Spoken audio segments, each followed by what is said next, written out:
Gabi po. Kamusta kayo? Ma'am, alam mo actually, kaya na pa kami ni partner Placido nagsasalita dito. Wala po kasing ganda ng ngiti nila ngayon na nakita ka. Wow! Paano yung masasabing mga bias to mga to? Yan, ang supporters ni Bibi Sara ay hindi bayaran. Yan, tama. Sigurado yan. At talagang nagmamahal sa bayan. Di po ba? Maraming salamat po sa pagdating dito. Nandito po ako para suportahan si Bibi Sara at si Atty. Lopez dahil ako po ay isang babae din na naging biktima ng bullying, harassment ng administrasyon. And katulad din po ng nakararami dyan na ibang biktima is hindi ho kami bayaran. At nagsasalita ho kami dito, katulad ko, isa ho ako doon, na sinalang ko ang aking buhay at buhay ng aking pamilya. Naway, magpatuloy po tayong sumuporta kasi karapatan po natin na ipaglaban ang ating karapatang pangtao. At ako po, ang hinihiling ko lang din po sa inyong lahat is huwag niyo hulang ding lahatin ang kapulisan at kasundaluhan na masama silang lahat. Hindi po. Kasi marami rin po akong kaibigang taga doon at may mga kamag-anak din po akong taga doon. Kaya alam, may ano tayo, first hand na kaalaman. At ako po, katulad nyo, ako'y bilib na bilib po sa katsagaan nyo. Sa, sa pagmamalasakit nyo na pumunta dito. Hindi po yan sa dami. Kundi po sa lakas ng loob, taus-pusong pakikibaka at pakikipaglaban. Kasi kapag taus-puso po ang ating intensyon, tayo po ay magwawagi, lalo na po kapag ang Diyos ang ating gabay. Yan. Yun po. So, tayo po, patuloy po tayong lumaban sa ating karapatan dahil tayo po ang nagpapasweldo sa kanila. Ang House of Representatives is House of the People. Ang taxes po natin ang nagbabayad sa kanila. Wala po ditong kung sino yung mas mataas, kung sino yung nakaposisyon, hindi po ganon. Dito po, dapat po ang loyalty nila is pro-people. Dapat po ang kanilang katapatan is para sa bayan, hindi po para sa kanilang mga pansariling bulsa. So, ako po, maraming salamat po sa inyong lahat ulit at magpatuloy po tayong lumaban. Lumaban sa tama at wag po tayong mawalan ng lakas ng loob. Magpatuloy kasi alam ko po, mananalo tayo. Yeah! Magandang gabi and mahal ko po kayo and alam ko mahal natin ang isa't isa. God bless everybody. Ma'am, ang ganda ng ngiti nila nung sinabi mo mahal mo sila. I love you guys. Thank you, ang sisipag nay.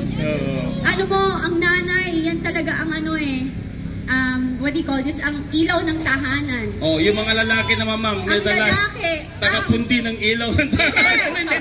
Ang lalaki ang pundasyon. Pundasyon. Gumagawa ng tahanan. Pero ang nag-maintain ang mga nanay. Tama. Pero ma'am, parang sa Senate at saka sa Congress, yung tagapundi yata ng ilaw ng tahanan. Ay, kasi may kilay na. Alam mo na. Joke. May kilay na rin sila. Alam niyo yun. So maraming salamat po at babalik po ako ulit. Tama. Actually, may sakit ako kaya nalita ko. Ano? Pwede isang tanong, Miss Kate. Sige, go. Ayan, Miss Kate, una. Mike. Sige, sabihin mo sa akin, sasabihin ko sa kanya. Ikaw na lang. Ayan, Miss Kate, una sa lahat, maraming salamat at nagpaunlak ka po rito ngayon. At sa amin po, in behalf sa mga kasama natin mga vloggers dito lahat, no? Ano po ang inyong bakit po kayo pumunta rito? Bakit po kayo lumabas? Despite na mukhang wala naman po kayong problema sa buhay.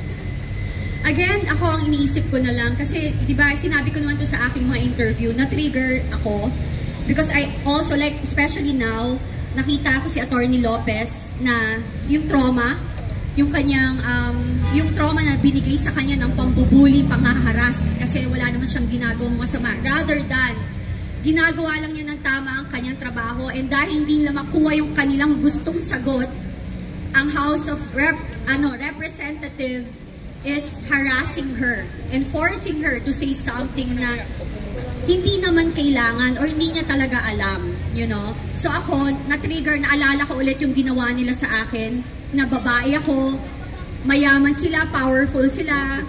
Still, nag-iisa akong babae, may anak ako, 5 anak ko, 4 ang babae kong anak. Wala silang pakialam sa akin na saktan ako, ibuli ako, iharas ako, kunin yung mga properties ko and everything. Hindi ho ito paghihigante. Pero kailangan ko ikwento yung story ko for people to know na hindi ho ito ngayon lang. Sanay ho silang mangganito. Kung ako ho, ginanito nila, paano pa po kayo? Wala po silang pakialam kahit sa atin. Ako, nakasama ko sila for 10 years. They don't care. Yung ginawa nila kay VP Sara, walang utang na loob. Diba? Yung po, walang utang na loob, walang malasakit. Ang malasakit nila, ano yung makukuha nila? Makukuha nila sa kaba ng bayan. Tama yun. Yun. Duterte! Duterte! Duterte! Duterte! Yun po. Okay na? Hi? Okay. Okay na? Tanong na? Ayan. Okay na? Hindi kasi magtatanong sana tapos hindi, tapos magtatanong sana kasi po na-starstruck sa inyo. Magandang gabi, Biscate Binag, Bisdak Pilipinas. Hello, may utang pa ako sa iyong interview. Ano? Nag-e-echo. Nag-i-echo lang. Biscate Binag, ano po ang inyong mensahe? Lapit ka. Ano po ang inyong mensahe sa lahat ng mga kababaihan sa ating bansa para ma-inspired po sila na sumama po sa ating pagkikibaka? Sa akin po, sa aking kapwa kababaihan, ang akin lang masasabi is kung kayo ay may pangarap na mabigyan ng magandang kinabukasan ang iyong magiging anak at mga apo, dapat po tayo ay maging asset bilang partner or asawa ng ating mga mapapangasawa, boyfriend or everything. How? Paano po tayo magiging asset? Kailangan po tayong matutong lumaban at makibaka sa buhay. Di po ba? Matuto tayong magtrabaho. Kaya para kung ano man yung mangyari sa ating asawa, kaya nating buhayin ng ating pamilya. Ganon din po ang pakikibaka sa bansa, sa Pilipinas, sa ating bayan. Kailangan po matuto tayong ipaglaban kung ano yung tama, ipaglaban kung ano yung ating karapatang pangtao, ipaglaban natin ang ating karapatan bilang mamamayang Pilipino na nakatira dito sa Pilipinas at saka sa ating bayang mahal. Ganon lang po. Thank you. Mayroon pa akong follow-up, Miss Cathy. Ako po si BMR Channel. Ay! May utang din. Miss Cathy, kahapon po nung napanayan po namin si Senator Bato de la Rosa with Yumi Santiago, ang isa rin po sa biktima, at nagpapasalamat sa programa ni Tatay Digong na War on Drugs because yung kanyang mga kamag-anak ay nagbago po. Miss Cathy Binag, kayo po, kung sakasakaling magtuloy-tuloy po ito ang investigasyon, makikiisa po ba kayo sa panawagan na lumabas din ang mga biktima po nitong mga illegal na mga droga? Dapat po, Duterte!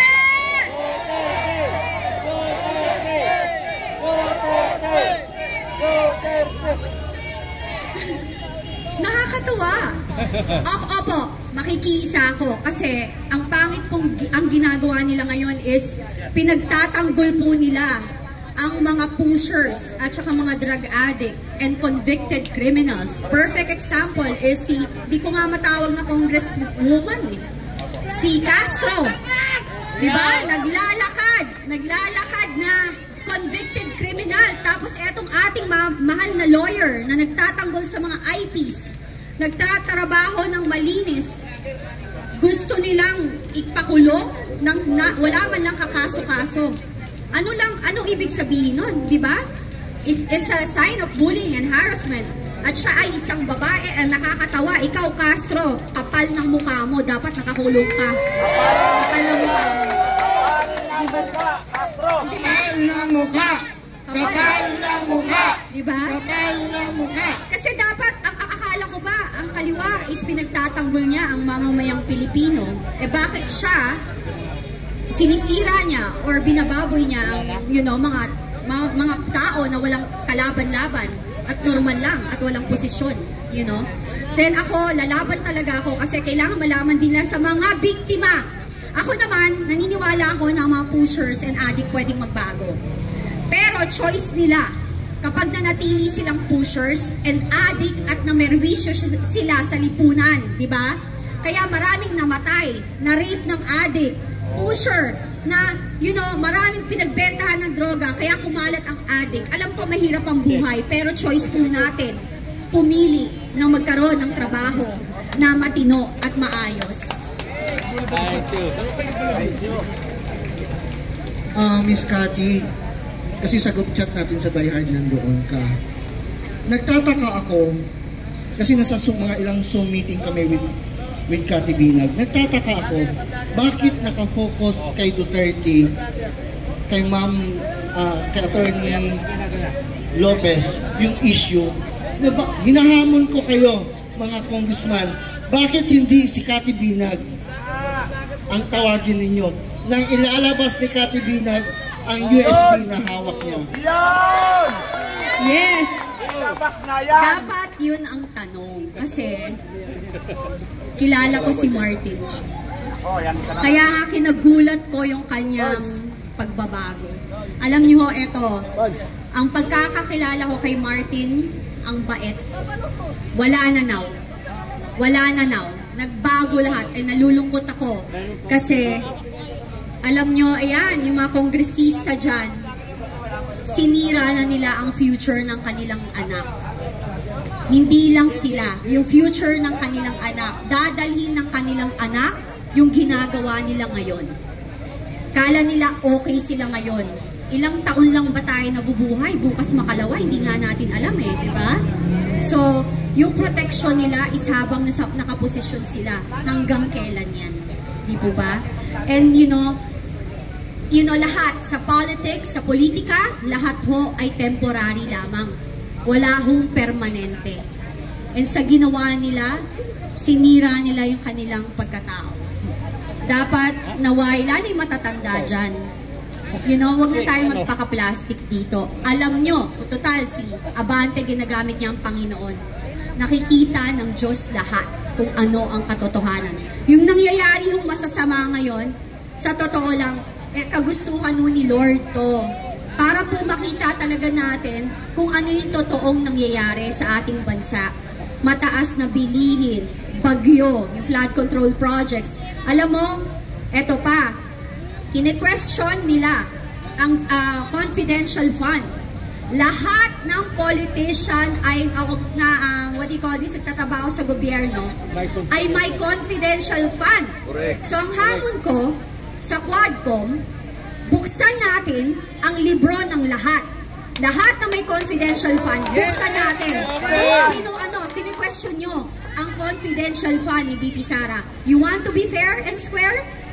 Maging transparent tayo. Ilantad natin lahat kung wala kayong tinatago. Yun lang po. Miss Cathy Binag, follow-up question na po. Balikan lang natin yung issue sa drugs tungkol po kay Bongbong Marcos. Kung ipatawag po ba kayo sa Quadcom, haharap po ba kayo upang isalaysay po ninyo yung personal encounter po ninyo kay Bongbong Marcos na gumagamit po ng ipinagbabawal na gamot? Haharap ako, pero hindi ako pipirma ng, what do you call that? Waiver. You know why? Because I know for a fact na yan ang gusto nilang mangyari. Makokontempt ka, bababoy. Hindi ako takot sa baboyan, nababoy ako for 10 years po. Pero lalaban ako ng harapan. Pag sinigawan ako, sabihin ko, wala kayong karapatang sigawan ako. Wala kayong karapatang sigawan ako. Hindi ako pumunta dito para bastusin nyo. Yan ang maisog! Diba? Yun po yun. Kasi nasira ho ang Kongreso sa ginagawa nila. Hindi naman ho lahat ng kongresista. Nandyan nga po si Congressman Marcoleta. Diba? Nagsusupport nga, nagagalit sa ginagawa nila. Pero, ang akin, ang hamon ko sa mga kongresista, tumayo po kayo. Magkaroon ho kayo ng backbone at mga bayag. Sa mga kababaihan, maging babae ho kayo. Total, ina ho kayo ng tahanan, ate kayo. Tingnan nyo ho nangyari kay Atty. Lopez. Tingnan nyo nangyari kay Atty. Lopez. Imagine niyo kung nangyari yan sa mga kapatid nyo, nanay nyo, ate nyo, tita nyo, kamag-anak nyo, mahal nyo sa buhay, anong gagawin nyo? Tapos kine-question nila, tinatawag nila si VP Sara na may tama sa utak, hindi kalmado. Kahit sa akin mangyari yan. Kasi ang problema, ang mainstream media, hindi nila nilalabas ang kabuuan ng storya. Diba? Kaya yan ang problema. Hindi lahat nila nilalabas. Yung story, we were there. Ang sabi niya, diba? Ang nangyari sa kanya, nasa Zoom tayo eh. Nag-collapse na si Atty. Lopez, hindi na siya kumikibo. They were asking for help. It took 2 hours for them na na may papuntahin. May doktor doon, ayaw papasukin. So ano gusto nyong maramdaman ni VP Sara? Isang kaibigan yan. Hindi lang basta kaibigan, matagal niyang kaibigan at empleyado niya. Yan ang leader. May malasakit sa kapwa. May gagawin ba nila yan? Babantayan ba nila? Babantayan ba nila yan? Hindi. Yung trauma na ginawa, sabihin nila drama. Drama, gusto ko nga po, sana magsalita yung nanay ni Atty. Lopez. Sana po magsalita. Hindi nyo maintindihan kasi may pera kayo, mayaman kayo, you think you're powerful. Wala akong pinaka-powerful dito sa buong mundo kundi ang Diyos. Kaya kayo lahat tatamaan na kayo ng latigo ng Panginoon. Yun lang po. Miss Katibinag, final question na lang ho. Last na lang. Nung na-interview po kayo ni Maharlika, ang sinabi niyo ho, na mayroon kayong hawak na USB kung saan ikwento mo lahat yung pagkakilala at pagsasama ninyo ng dati ninyong boyfriend. Kasama po si First Lady Alisa Aranita at saka si Bongbong Marcos. Kailan nyo po yan ilalabas? Meron na may hawak, lalabas na yan soon. Yun lang. Simpleng sagot. Last question, Miss Cathy. Kaya yung sa mga nagko-call na ilabas ko na, let me do give me my time. Yes. Hindi ho tayo pwedeng magpadalos-dalos. Alam niyo ho yun? A friend of mine even told me, yung hawak mo, Cathy, can put this administration down. So yung sinabi niya, kaibigan ko yan sa Congress. So ako, gusto natin, dati pa natin gustong ilabas, pero meron ng may hawak. Meron ng may hawak. Okay. So last question, Miss Cathy Binag. Galing po ito, walang iba kundi kay Placido Piloso po. Okay, Placido. Ay, Miss Cathy, magandang gabi po. Magandang gabi. Alam niyo mga kababayan, dahil po sa tapang ni Miss Cathy Binag, palakpakan muna po natin. Na siya ay lumantad kahit na po ang kalaban ay isang presidenteng bangag. Lumantad po siya, nagpaliwanag. Siya po ay naka-impluensya ngayon at nakakuha ng inspirasyon ang mga biktima ng droga. At meron na pong isang sumabay kay Miss Cathy Binag. Yan po ay nagngangalang si Miss Yumi Santiago na aking kababayan sa Bataan. Maisog din po siyang lumabas at nagsiwalat kung ano ba ang buhay ng isang naging biktima ng droga.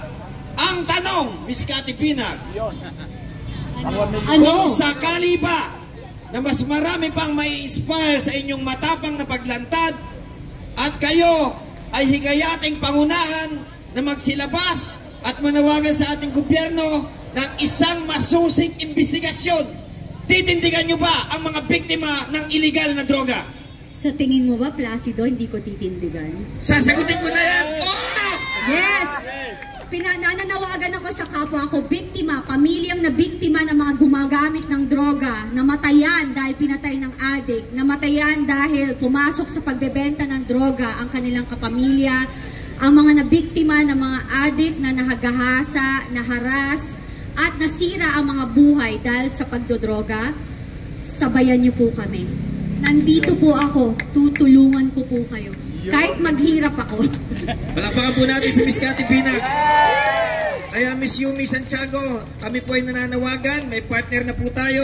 Kay J.M. Morales, nandito na po ang mga gagawa ngayon ng panibagong hearing pagdinig sa Senado at Kongreso. Palakpakan po natin. Anti-war on, anti-illegal drugs, pro-war on drugs, Miss Cathy Binag! Palakpakan po Yes. natin.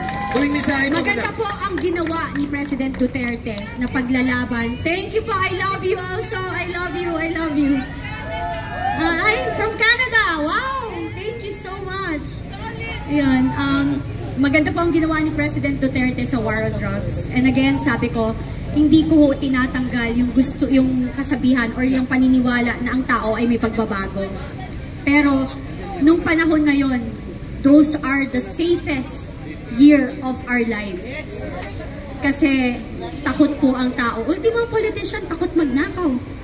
Ang military, talagang ang dignidad nila, mataas ang kapulisan. Binigyan niya ng integrity, nilabas niya kasi for the longest time, nababoy ang kapulisan tsaka sundalo. And you know, there's a lot of, marami po tayong pulis at sundalo na matitino. And talagang inayos niya. And kaya ako, you know, sometimes bakit mo pinagtatanggol yung pulis at sundalo? Kasi ako naniniwala, hindi lahat. Ginagawa lang nila yung trabaho nila. Pero, pag dumating ang panahon na kinailangan talaga nilang lumaban para sa atin, they will do it. I believe in that. Kasi ano nila yan? Yan ang kailang sinupaan. Tungkulin. Ganun po sila. Maniwala po kayo. Magbigay lang po kayo ng konting pasensya sa kanila. Kasi, you know, ang hirap din po ng kanilang kalagayan. Pero, sa patuloy nating pagdadasal at paniniwala sa Panginoon na ang kasamaan ay hindi mananalo sa kabutihan, tayo po ay mananalo. Di po ba? Yun lang po. God bless everyone and good night. Kati Binag, nasa tabi kami, nasa tabi mo kami. Thank you sa suporta po. God bless, guys. Okay, publicly announced anytime. Lahat, baka ilang minuto lang mula ngayon, we try to reach out. Sinusubukan namin i-contact ang ating mahal na VP Inday Sara upang marinig nyo ang kanyang mensahe.